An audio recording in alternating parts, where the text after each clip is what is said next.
Hi, Eh, my name is Mapenai.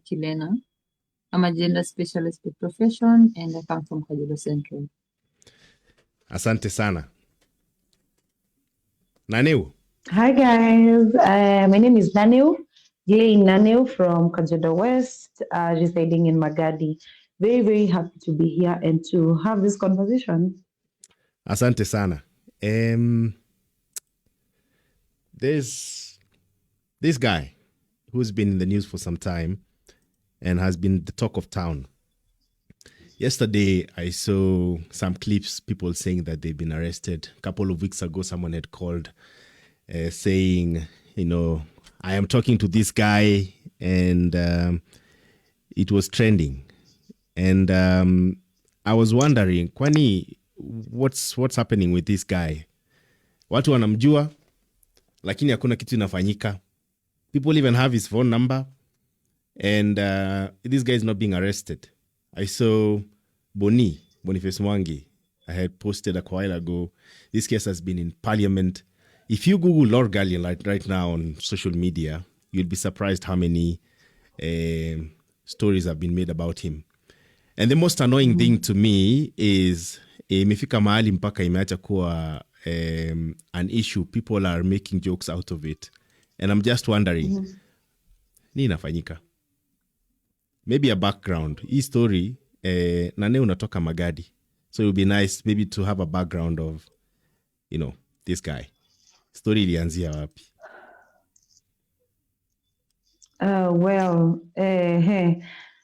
Story ilianza September last year. Tuko karibu nini anniversary at this point.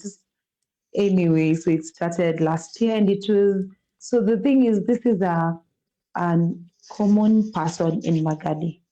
He's known, he's just, he used to kuchunga ng'ombe kwa boma za watu.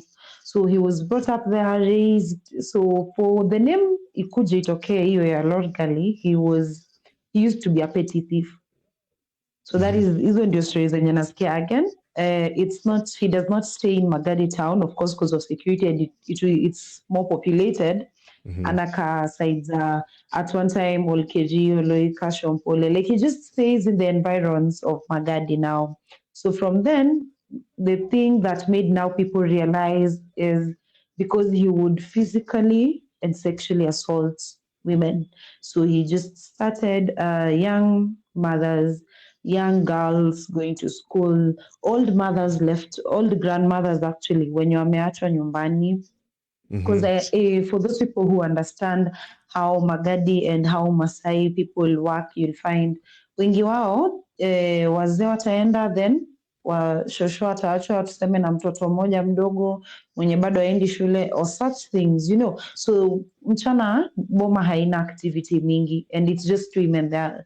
Hakuna more often than not, men are not just staying at home. So he knew that, he understood that, and I think he used the vulnerability of that situation to infiltrate to the people. So that is basically how he started. He started with, you'd hear 2-3 cases, most of them, again, because I think of watu hawajui hata those are cases that are to be reported, unapata they don't report.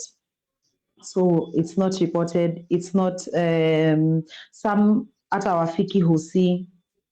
So it was just a menace, and then now when he became constant, mtu mmoja wote wanamu-identify as one person because he's known. Remember alikuwa mchungaji at some point, so there are 2-3 families that know him. So he's known. Huyu akionyeshwa hii picha anasema ni huyo, ni huyo, ni huyo. So that's how we now raised awareness that there is one serial killer serial rapist, mwenye ana report. So ideally that's how it began. So yes. So, alikuwa mchungaji. Kwa boma kadhaa. And he didn't have this behavior before, or how did it come that he started? He was a what is it called? Petty thief. Alikuwa tu anaiba ugali, literally. That's why the name is Lorgali. He would just steal with petty thief. And we kept on saying, even with the chief and everyone, the reason as to why this man actually got to the point where he did is because when he was a petty thief, when he was doing the small acts, nobody took action of it, So now he graduated. Nobody knows alianzia wapi kurape because again, it is imeripotiwa zote. But then now the hospital started seeing a recurrence of, victims from September last year all the way. Then there are peak times that you'd find so many of them. Then anaenda tena mafichoni, akisikia anafuatwa, aende mafichoni for some days or weeks, arudi tena. So it's really hakuna kitu moja yenye tunaweza sema he's done, but now for him to have been identified, he would physically and sexually assault the women around. And he picks the most vulnerable because you'd find among his first cases, there were young children, there were disabled children, there were children who are young, wenye bado wadogo kabisa wajaenda shule bado. So you see, these are not people who can even physically beat him. So, yeah. And all these cases, women came out protesting. Prominent people took this case up. They even went there. I saw some statements. There were meetings. It's been all over the media. Mainstream media has also covered this. The police have made statements as well. And I'm just wondering, what's happening? I thought that a person who doesn't have any protection in any sense, the community doesn't want him, the police are looking for him, there's lots of pressure, but it's been, as you've said, almost an anniversary since the initial cases. Hajapatikana bado. What's happening? And I'm also seeing some people are starting to make fun out of, this. Nasema, ndakuitia Lorgali. Yeah, can I answer this? First of all, in a bit of sectionalities, Glenn ameguza. Yeah, go for it. Okay. One, we need to understand that there's socialization in this culture. I hear you. Our culture as Maasai, because Kajiado West is mostly Maasai. At most 90% of people who live in Kajiado West as a whole. Kutoka KMQ, kutoka hapo, ukipita tu bisi kidogo, ukienda mpaka huko Ramatian, most of them are Maasai. 10% will only make maybe a percentage of non-Maasai or a mixture of them, if we say so. If we understand that, then we understand that our culture, even for us who have been, for me, I have been a victim of defilement when I was a child. But then going to your mother and saying that Uncle Fulani ameku defile was a whole issue during that particular time. I'm talking about the 2000 and something, before 2010 and everything, before our new constitution. And even after our new constitution, until 2025 right now, we do not have, the society does not accept that women can be violated. It's always like, ulikuwa umevaa nini, umefanya nini, umekuwa we ni mtoto wa nane, matiti yako imemea vizuri, uko na matako, for lack of a better word, because at the end of the day, tumekuwa tukisugarcoat kwa every time that we're talking about these things. We've been sugarcoating about it. But when I was a kid, I had a nurse. You understand? And everybody will be like, nataka kukukula. Wewe sijui you are eatable. The many comments that we get in our Facebook, in our Instagrams, in our TikToks. Unaelewa? These are the same things that have been happening. It's more of like normalization of a culture that we did not have once upon a time. But then, once upon a time, did not have technology, did not have a very vibrant social media that will put people in check in terms of like these particular things. Are you saying that it's been normalized over time, that this has always been happening? It keeps being normalized. The normalization statistics keeps going up as the years goes up. Because, as I'm saying, in 2009, the normalization of defilement and even rape was a bit down because social media, and then it was full of shame. It was full of like, you cannot talk about it. The culture itself ni vitu mingi zilikuwa zina prevent watu waongelele na nini. Hata saizi venye watu wanaongelelea, hata kwa generation yetu kama Gen Z, it is full of shame. It is just because the very few of us are just confident enough to come up and say that this happened to me. But even the few that are talking about it are being shamed. We're being called angry feminists. We're being called feminists who do not know, na defies you culture, I'm paying respect. What is the respect? If you're not respecting me, why do you want to be respected if you cannot even respect the person that you want respect from? Naneu. Tunaanza wapi?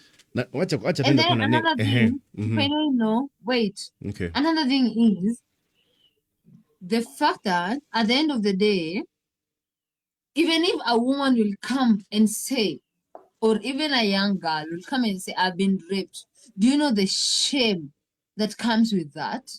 Do you even understand the stigma that comes with that? I have written about FGM. I've been cast about it. Unaelewa? Even right now, najua hiyo kidogo tu enye nimeadmit of one of my defilement. Hiyo video tu wata hivi snap hivi, it will go to social media. Do you know the stigmatization that comes with every survivor that talks about it? Do you know the fact that at the end of the day, kuna tu mahali fulani wenye hata itakuwa tu out of nowhere, I happen ati umenistigmatize saizi na happen. The money can come later on. The talks. Mimi, I am here crying for the babies that have been defiled in Magadi. I was part and parcel of the people when you tulipiga makelele, and I will still and keep talking about it. Because at the end of the day, being a survivor doesn't end. Utakuwa in your 60s na ulikuwa defiled at 15 na bado itakuuma. Hukupeana consent. Utadu. Tunaishi nchi yenye hata irespect wanawake. Wacha kusema ati itatu protect. So sometimes, for me, I feel like the cotton is just the beach of all these things. Sorry for my lack of respect for the language or whatever. Anyway. I hear you. I hear you, and I think it's very important what you're talking about because mimi nimekuwa nikishangaa. It doesn't make sense to me why one individual in the nation that we call Kenya has been on the loose without, action being taken. And I want to understand the part of implementation. That's why I was going to Naneu, because I wanted to understand this specific case ya Lorgali. Huyu jamaa alipoanza, ulisema alianza na small acts, petty theft, yeah, Lorgali. And then he now started doing things that I would consider, I think crime is crime, but major. Ni nini iko Magadi ambayo inafanya sana huyu jamaa sishikwe? Na kila mtu. Because if he knows a home, then he knows how that home acts or operates, then I would assume that people at least know he's someone who people see. Haizi kuwa anaishi tu peke yake, anakula aje, analala wapi, anapanda gari ama anatembea peke yake. Kwani Magadi iko aje in a way that no one can see this guy? Ama tumjui? Hiyo swali hata sisi tunajiuliza. Because there's a lot of, the community has also, how do I say it? The community is Sangiad. Yes, it's harbored him in a very nice way. I don't know. Unajua mambo ya, and this is where culture and social norms really play a part, because what do you mean this man will come? So if he comes to our home and hakuji na ubaya, hakuji na, his pictures have circulated all over. So he might come to my home and maybe hakuji kuleta vurugu yoyote. You know, he comes, Wamasai wanaendanga kukula in any boma. Mimi najua sahii nikitembea tu nisikie njaa na kuna boma pale, nitaingia na nitapatiwa chai. You know, that is how good Masai people are. But then now they don't see him as a victim in that point, because at that time when he's coming, he's not come to rape, he's just come for food, he's come for, you know, something of the sort. So you find that the community themselves, I know right now maybe some parts have really changed, because and Mapenai can attest that the community stood out and they were following him. But then again, if you look at the terrain of Magadi, it's not a place, si kama Rongai ati njia ndio hii barabara ndio hii mnapita hivi. You know, this is someone who has has grown there. Alafu unajua kama amekuwa mchungaji in different areas, sawa? So ametoka tuseme Oloika, ameenda Shompole, akaenda Olkeria, akaenda, you know, amekuwa akizunguka. So by the time he's even getting to raping people, he's well versed with the whole of the area. He would go and walk for hours, like usiku yote anatembea tu. He goes the next, if you're looking for him in this area, the next time you'll find him somewhere else. Because why? He is very, very vocal and very nini anajua area. He sleeps under trees, under in caves. He sleeps in rocks. He sleeps like uni an actual wild person, for lack of a better word. So I can say genuinely the community has harbored him to some extent, because as much as we are saying they have come out for us, yes they did, but saizi akikuja kwako kama hana ubaya, you'll just take him, you know. So we have a lot of that, I can say. And then also there's no, once a case is reported, you don't follow it up. You see the way you're saying, it's been a year. If the government, sisi wote tunajua if the government wants to find you, it will find you. Yeah, that's what I'm wondering. We feel like there's hatuna any hawako serious kumpata. Let me say that hawako serious kumpata. Because even without speaking about, it's true. If they wanted to, they would have. You'd see at our our government officials. I'm going to be good and not mention names. You'll see they're only coming in at the parts where the human rights defenders have really wamepiga kelele, then ndio unaona uso ya mtu amerepost, amesema we will not continue, we will not, you know, and that it really hurts us, because we do not want even words from them. We want them to just get out and look for this guy. Tungekuwa there's a day hata imepostiwa. Sorry, continue mama. No, babe, no. Finish and then I continue. Finish. No, I think there's a day people were on high nini ya kumtafuta, like walikuwa the whole community wamemzunguka wakimtafuta. Then you know he even jumped off some cliff aka blood, you know, the following blood and all that, and they kept on asking if we could get a helicopter, because again the area is vast and kubwa and it's hilly and rocky. If they had gotten a helicopter with guns, angekuwa alishutiwa kitambo, because it's a very open area, you know, aerial view rather.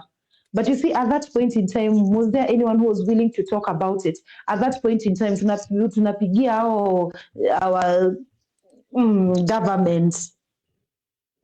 And they did not, and that's an emergency situation. So we feel like, sincerely speaking, our government has let us down when it comes to that. Continue, Mama. Maybe before Kiliana, when you say about government, because there are protocols that I would say government would want, like I would imagine that people have gone there, or kuna OB number, tracking an investigation officer has been allocated to that case. Have those things been being done? Ama watu polisi wanasema nini basically?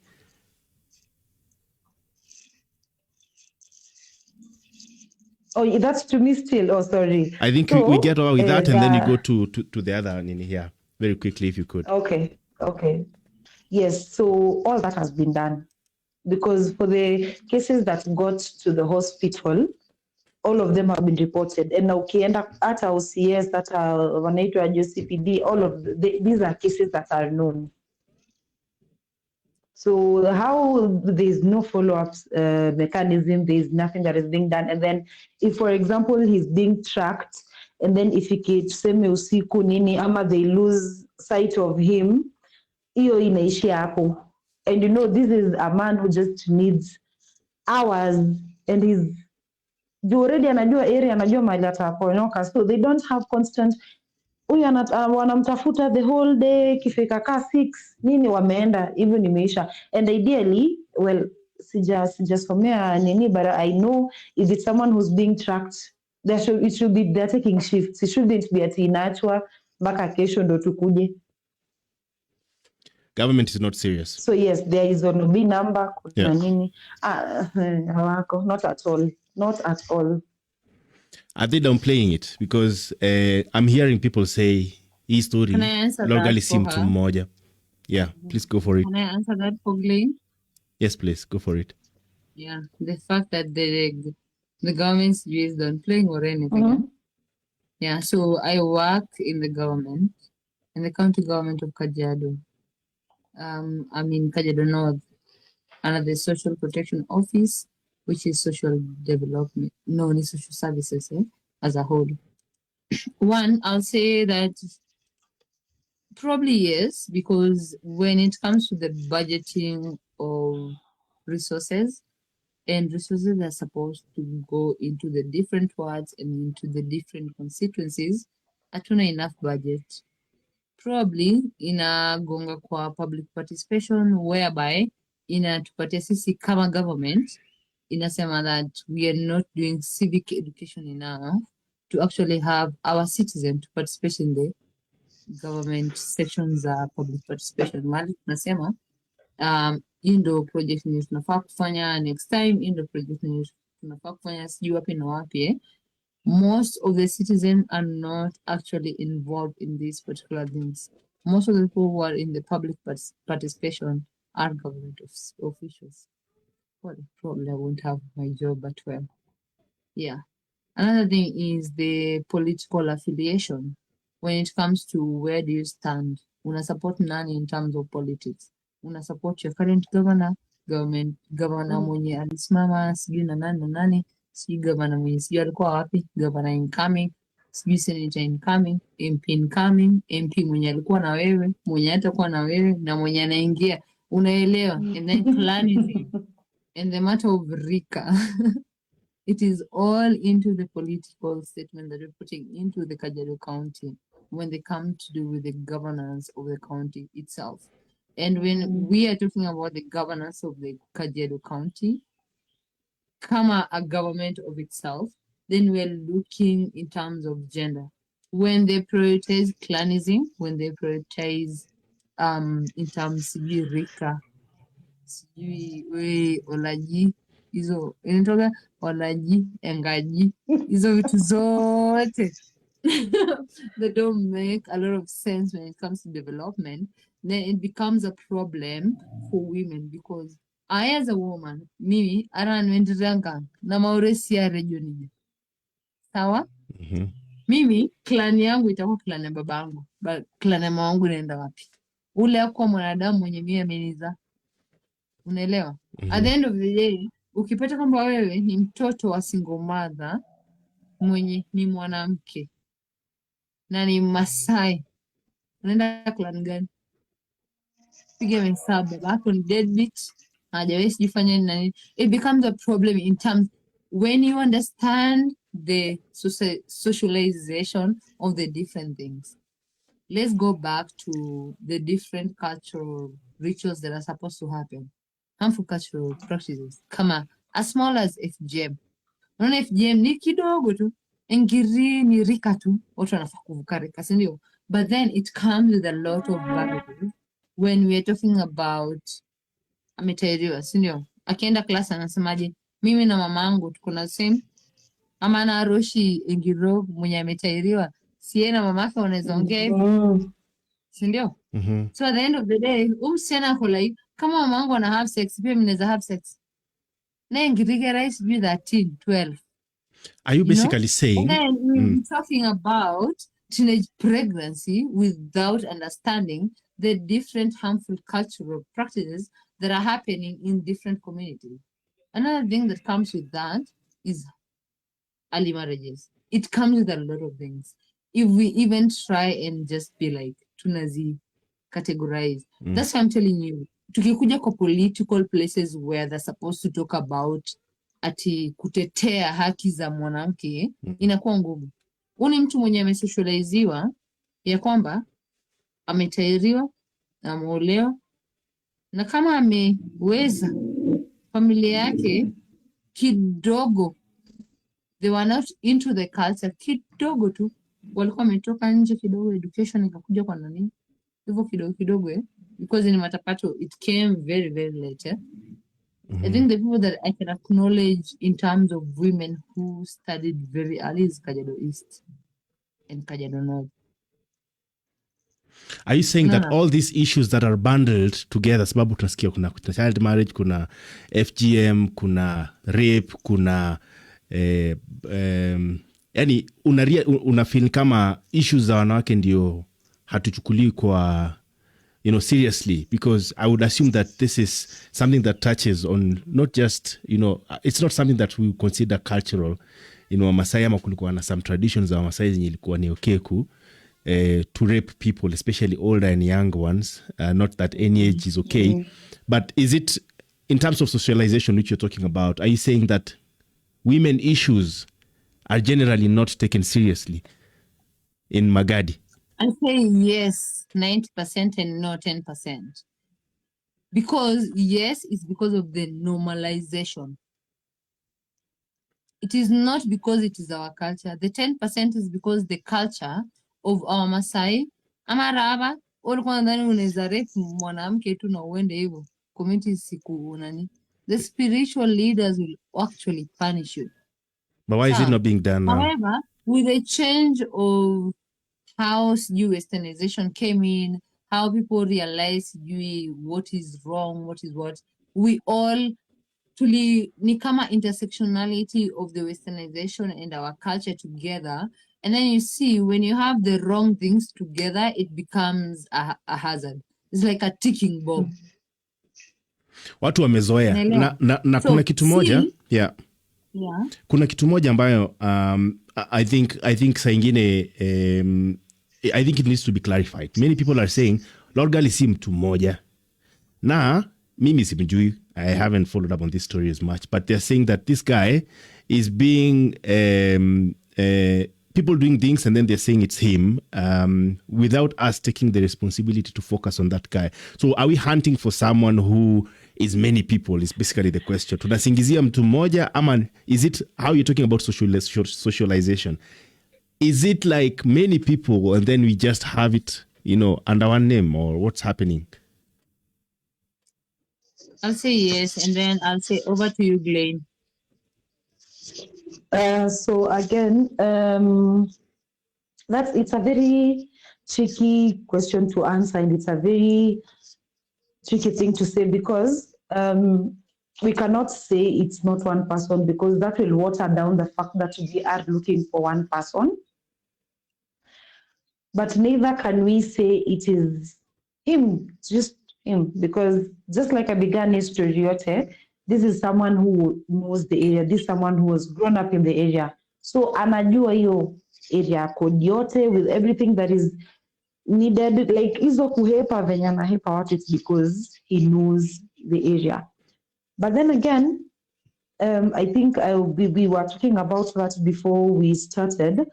These people, there are people who've noticed that, this is something that is normal. If Lorgali mwenye ana rape 10 people, 5 people in a day, kama yeye ashikwi, sasa mimi huyu msichana namuona, just like Mapenai was saying, she's well endowed, Mungu amemuumba vizuri, nitapita na yeye, because I mean, there's nothing that's going to happen to me. And then now this is where culture really affects us. It really puts us down as women. If you're being honest, and many people will downplay it and nyinyi mambo ya wanawake mnashindanga tu hapo, but you have to accept the fact that hata when this thing began, we kept on asking the Masai men, kama ingekuwa ni mbuzi ama ng'ombe, mtu anaiba tu, unadhania mtu angekuwa amepatwa?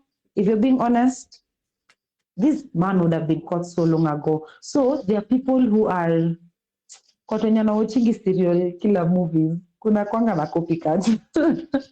So the fact that people are noticing that this is not, it's not, so now they're joining the crew. So that is why people are saying it's not one person, because then now there's so many cases in so many different places. So you find that the hospital will receive a case from Olkeri, another one will receive, and then something that was very, for lack of a better word, unique with this guy is he would harm a lot of harm physically, more than just sexually. You'll be raped, but utatoka kama amekunyonga, amekukata, so that is what even made these cases to be unique and for him to be known, because you can track uone wajana alikuwa amechapwa akanyongwa akakatwa, huyu mwingine pia amefanywa the same, that one is easier to track because there's something. So now we're having several other cases, and unfortunately, hata tufanye nini, the community is really letting us down. There are now, you see, for example, if it's in my area,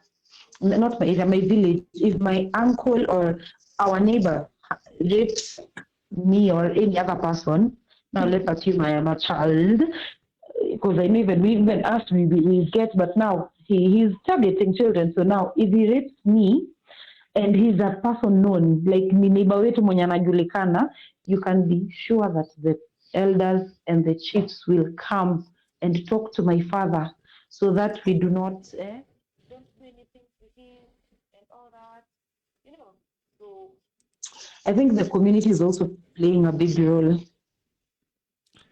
I'll read some comments. Tulikuwa tumepoteza Mapenai kidogo. Okay. We have Hadale Saru saying, Hadale Saru anasema, anawasalimia Mapenai and Glenn. Ranto nakuona pia. Ranto pia is here. And if you're watching, because there are a couple of people watching and it's been consistent for some time, please leave a comment. Changia topic pia, kukiwa na mawazo yako, because I think by the end of the day, even as you get a background of this person, and we'll continue with this series, mpaka tuko tunajua nini nafanyika. Yesterday, there were some political statements abishikwa. I wish I could play you that clip right now, but we've not been able to do the setup that would allow that. But anyways, just let us know what you think we should, also focus on as we go on with this. Now, one thing that I'm personally passionate about is accountability. And the laws of Kenya definitely have a protection clause that speaks to rape, defilement, and all sorts of crime. Politicians have come out and spoken, and I would like us to speak about that a little bit. What has been the impact? I know Paris Tobiko has also tabled this in the Senate. And I was just like, if it starts in that magnitude, it should have been solved. Is there mismatch between how the national government and the county government are working, or what's the problem here? I'm trying to understand.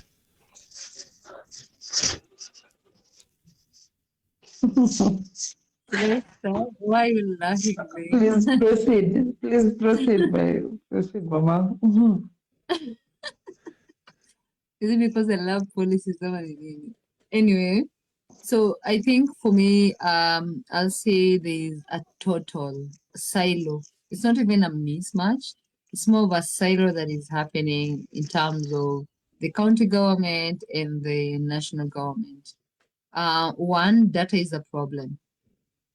For the longest time, having data has been, unajua watu wenye wana report, I promise you, you've been in the field.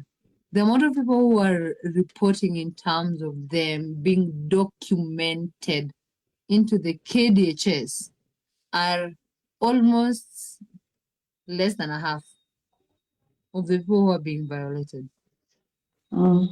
That also counts onto like police reports, or? Sorry, I'm cutting you short. Yeah. I am talking every report. Okay. Unaelewa?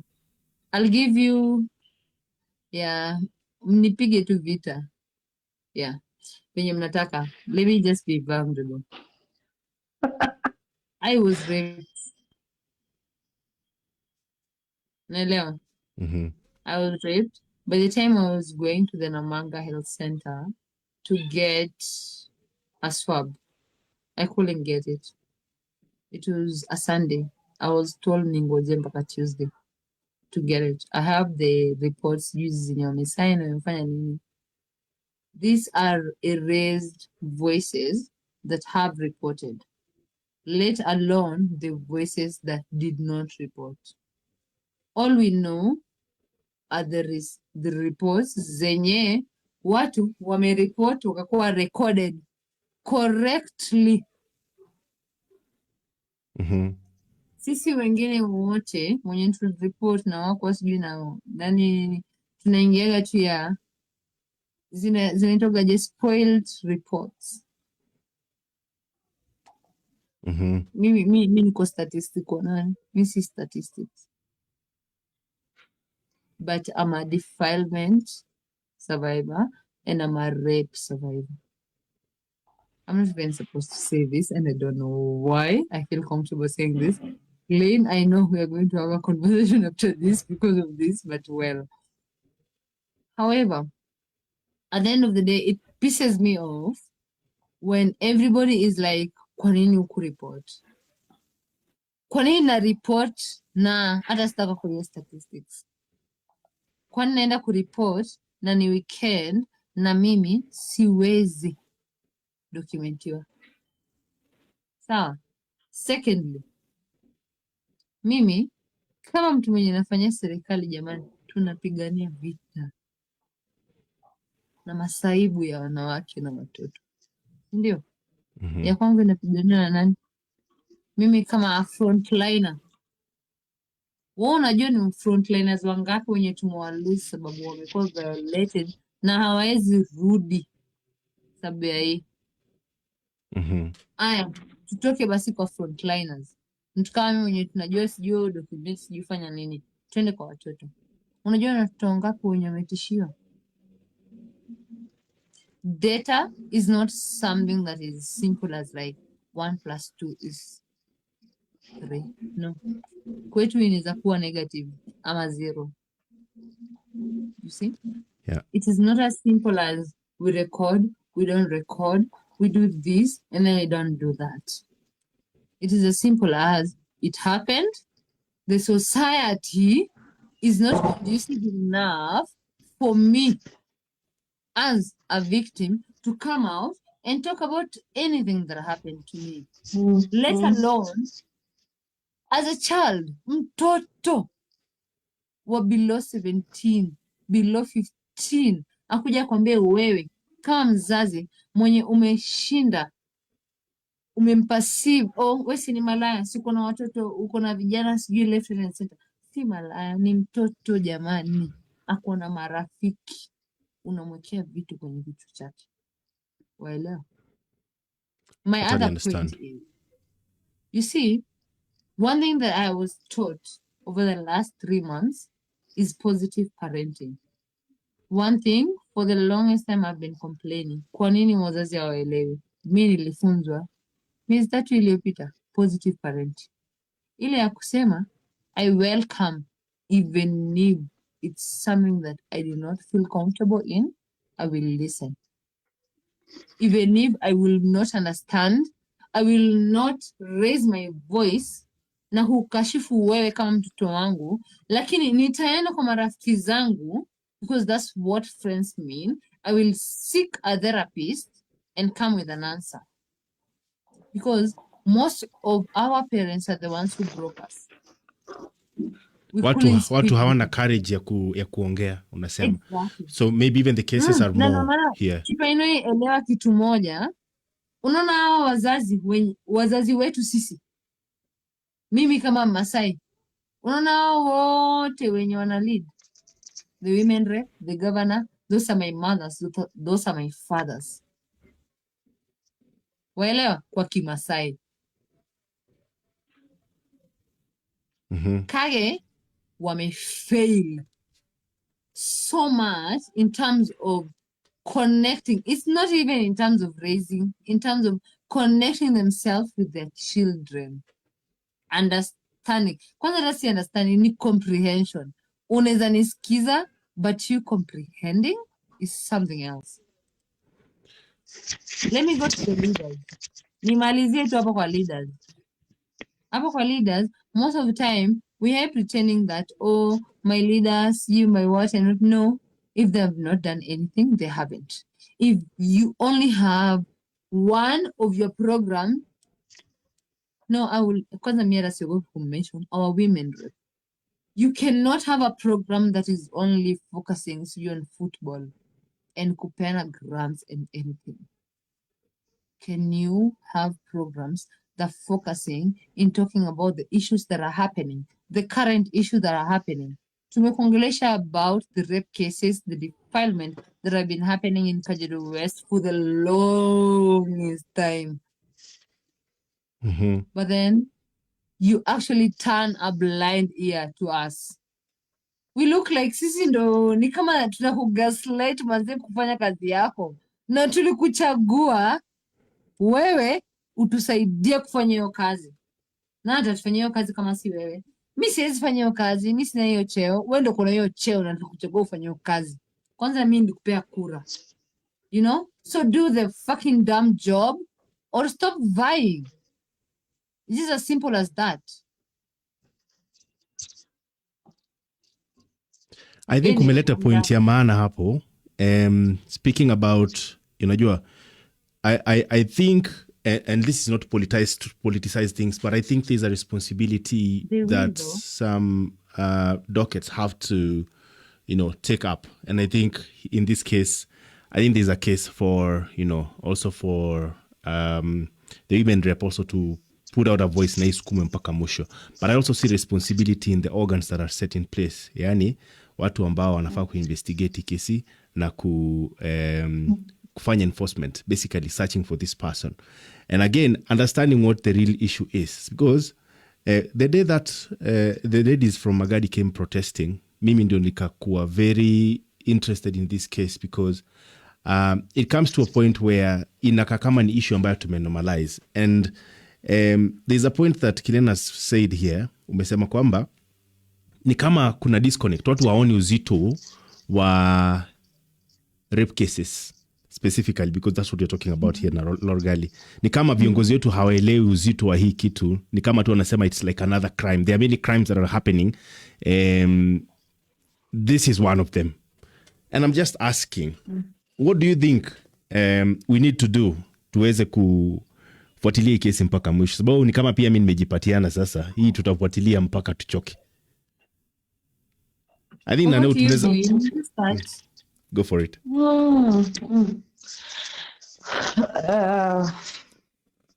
At this point, I don't know what to say. We've done a lot. We have made noise. We growing up, your voices unashinda kama msichana wewe usiseme, you don't speak your mind, but then you've grown up and you've seen the importance of speaking your problems, but imefika mahali it's hard for you not to lose hope, because now what are we going to do? We will live with that man. We lived with him. It's a year now. I mean, just an increase of the number of cases, of the rape cases that are going to be happening in Magadi. It's sad because Magadi, I mean, International Women's Day, I spoke about that because it was a platform that had our leaders. And I was telling them it is sad that we pumped so much money inside such an event, and that money should have been pumped and that man should have been found. So that when you're saying it's a happy Women's Day, let the men in Magadi, let the women in Magadi feel the happiness in that day. So it is sad, very, very sad. I feel like our hands are tied because there is so much we can do. We do not own, the resources belong to the government. The government has resources. We gave them suggestions. GSU unit, the biggest GSU unit iko wapi? hapo magadi. If you're being genuinely and sincerely serious, that is manpower that can track that man. Anytime. It's just for the government to just say, I need a team there. We have tried. Trust me, Jeremiah. We have tried. We fight. The police, the help that we are getting, even the community, if we don't have like the men in the community who have helped us, and sincerely we appreciate you. We have seen the things that you have done, because enyewe si rahisi mtu kujitolea tu badala ya kuchunga ng'ombe zake ama kufanya shughuli yake anatafuta mtu.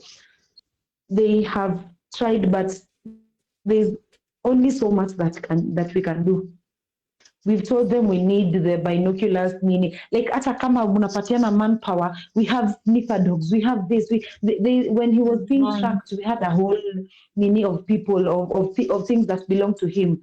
Those DNA, that means if they wanted to, they would have.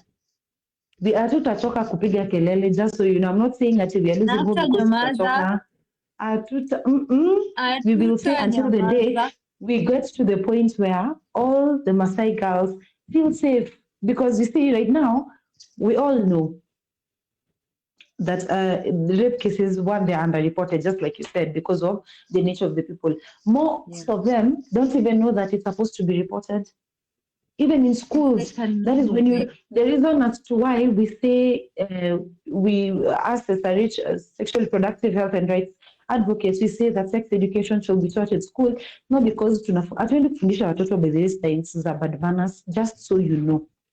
For the people who don't know, when we're talking about SRH, we're teaching them to have comprehensive knowledge, and that includes sexual violence. Children who don't know when they're being violated. Juu anko yako amekwambia akuja, unajua, hey, na simoni hizo zimeanza kumea, watu. You do not know that is an actual violation. So are there cases that are going to be reported? No. Most people you'll find in their adult life, when now they've known about this, is when they realize, oh wow, I was actually assaulted. So it is a whole something that's supposed to happen. But I have said it severally, we are not going to do that kind of education. We're not going to do what's the name of, like, we are not going to sensitize people when they know that there is an active threat that is going. This is somebody who's already there. Akishashikwa hizo, hata sisi wenyewe tutajitolea. We are experts in the house. Tutaenda kufunza watu hiyo, so that we get to a point where your fathers can tell you don't go report, but you have the right to. As a child, ninaweza ingia gari na niende ni report, na my point is still supposed to be taken. But you see, they don't even know that when their father says no, imeishia hapo. Yeah. I'm looking for clips. Because leaders and notable leaders have spoken about this online. Nimeziona kwa, actually, I would say 2 of the most popular platforms. Nimeona Kajiado TV na nimeona pia kwa Kajiado Star. And nimeona kwamba there are some leaders. I want to hear the language. There were some leaders that were speaking. I wish I could play this. Let me see if I can actually get something. But leaders were speaking about it. Nasema kwamba tunataka kuona evidence kwamba ameshikwa. I'll find it, and then hopefully by the time we are done, we'll be able to see this. Yeah, I hear you. Yeah. Just one thing before you go to the next question. One, can we stop questioning the victims, as you call them, and survivors, as we call them? Stop questioning the survivors. Because at the end of the day, you are shutting off the ones who are actually, when you wameumia who are closet, mnawafanya wasiongee. Stop questioning the survivors, please. Yes. And for you see, any most survivors even that. Yes, for any survivors who will be seeing this, I as Mapenai, I know Glenn Nene as my friend is supporting all of you. We see you, we understand you, and we believe you. You are enough. We believe you. No matter the narrative, we believe you first as the survivor. We will always believe you. And your word is your word. We believe you. Over to you, Jeremiah. Next steps and pieces of advice for anyone who's following up on this case. There's a whole WhatsApp group, and at some point, there were clips mtu akipigia Lorgali. It was aired, and I would just say on Sangida TV, it was like a series. Yeah. And I listened to it intently, and I wasn't sure. Hapo ndo nikaanza kushanga what's happening here. Because I would say if it's to be tracked with such a prominent case, I would say huyu mtu angekuwa ametrakiwa hata kwa ile simu using the person who reported that. And I was wondering what was happening, just because such cases, I think that's the technology that we need to use to track people. Kama ni hivyo basi. And I think that would be something substantial. Kama ingekuwa yeye kweli. Jana nikasikia tena amekamatwa. Tena naona watu wanasema si yeye. And it's becoming more and more confusing. It looks like anyone who's investigating this case is not taking it seriously, or at least for whatever steps that have been taken, ni kama there's something sinister happening. Maybe a piece of advice for anyone, I would say prominent people who are following up on these cases, either on ground, on parliament, in these police stations, hata pia activists na the journalists that are reporting this, because I find that there's a problem here. Any final words to talk about? Yeah. Maybe I can just even just like you said, it's hard not to give up when things are really contradicting each other or there are different cases. So most of the time, the thing that we do, even in the WhatsApp group, it's an open group, by the way, anyone can join. But if you start bringing other issues that are not related to Lorgali, unfortunately, we remove you, because now that will make us not, it will derail what we are talking about. But that WhatsApp group is free for anyone. The thing is, verify the information with the people on ground.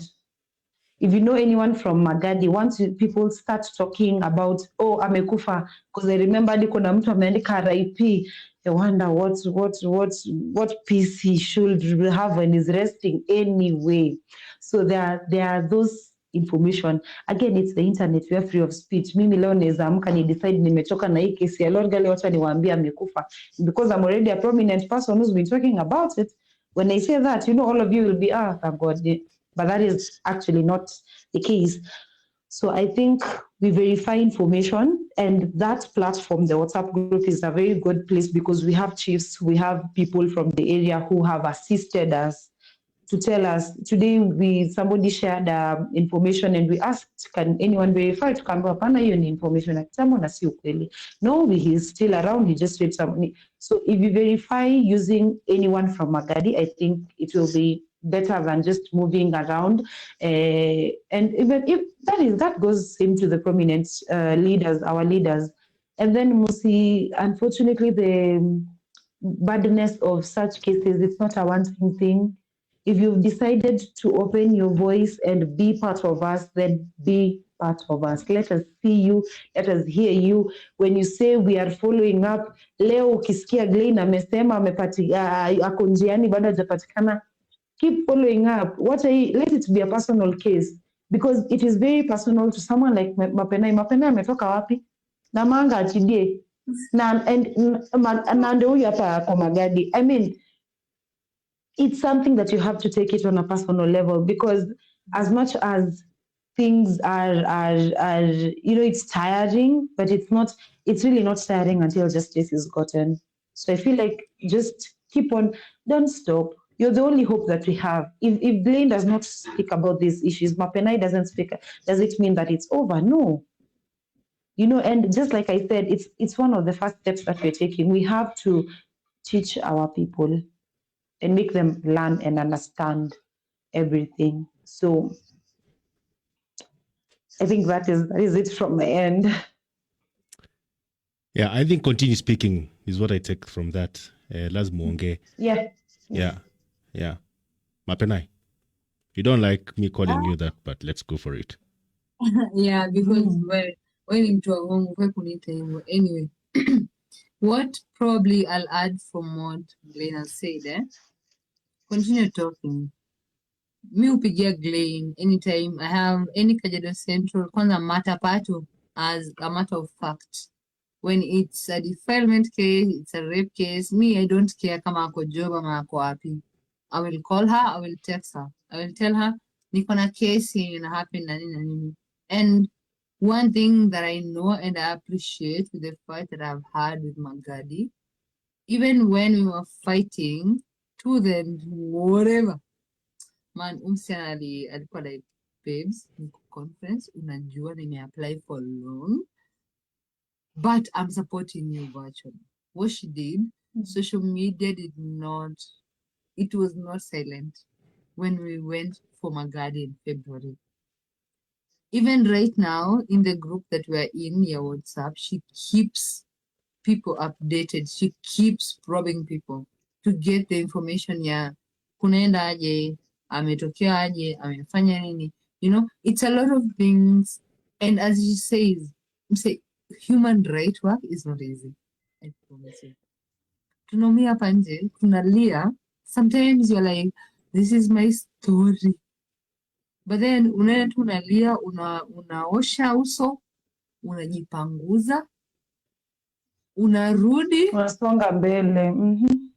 And they're like, lamba glucose tukienda. Because at the we're trying for so many girls not to go through the things that we've gone through. We're not fighting because that we hate you as an individual. We just hate the system that you praise. We hate you being a pick-me woman.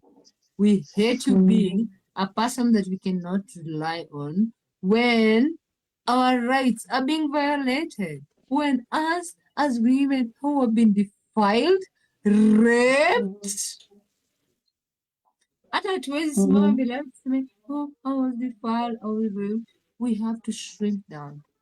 Have our faces. You didn't even hear what I said. Exactly. We are not supposed to be heard. At the end of the day, Glenn, I'll call Valerie Lolojo, I'll call Godson. These are the people and my friends who we have fought in spaces that we are not even supposed to be there as judges. And I know they don't care about your rules of your society. They will always stand there and fight for what is right. It doesn't matter whether it's a woman, a young girl, a young man, a boy, or whatever. Bora human rights zako zimeingililiwa, we are there for you. And I think the most thing that has radicalized me even as a human being is being born in the Maasai land. It mean radicalized as shit. And I love it for me and the community that I serve.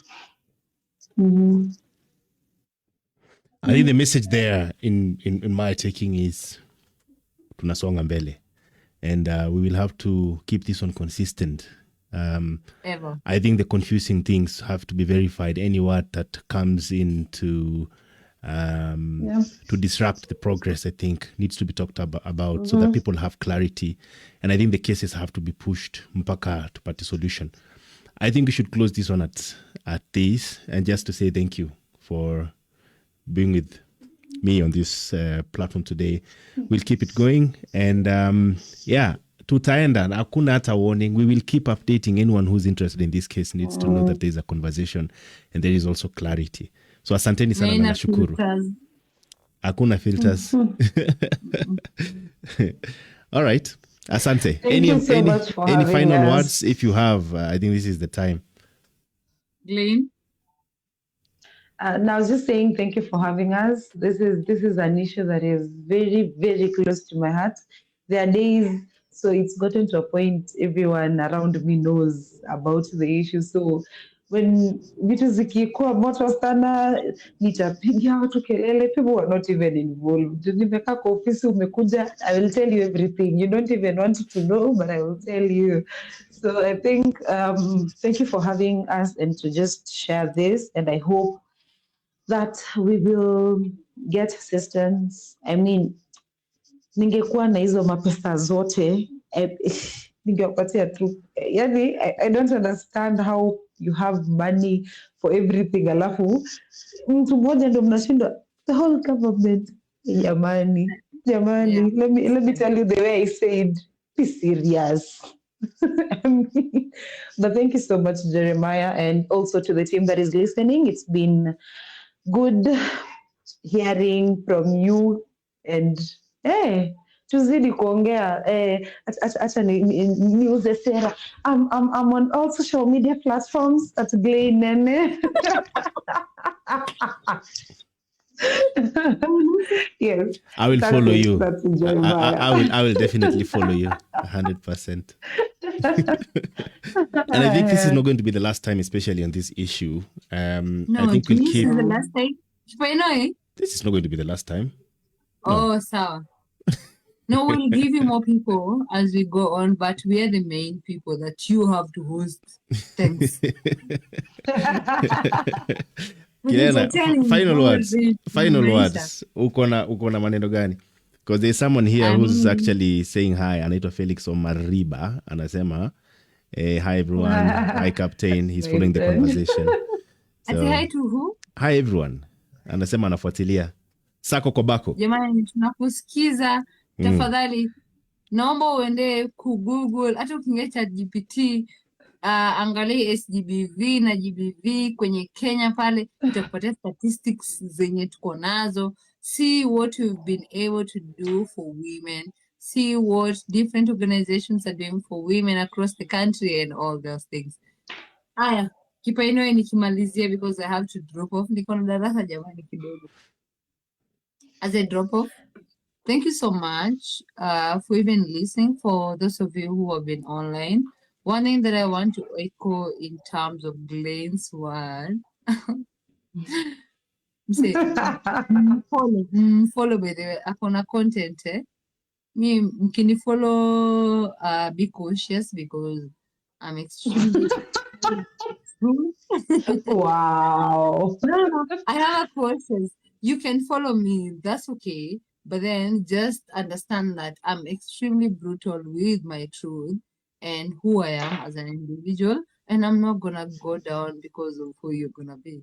But well, one thing, the second thing that I am supposed to say is nimechoka na wanaume kutu rape just because your brain thinks you have more power than women. And you think that you will not be caught. One day we will kill you.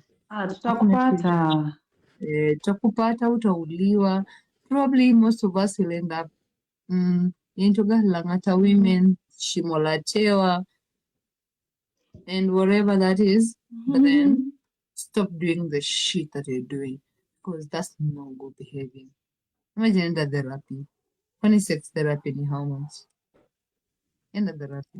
Ongelelea ama nunua kwenange ni 50, 100 bob. Wacha kurepu wase. Kwanza watoto. Over to you, Kipainoi. Tumekafunga.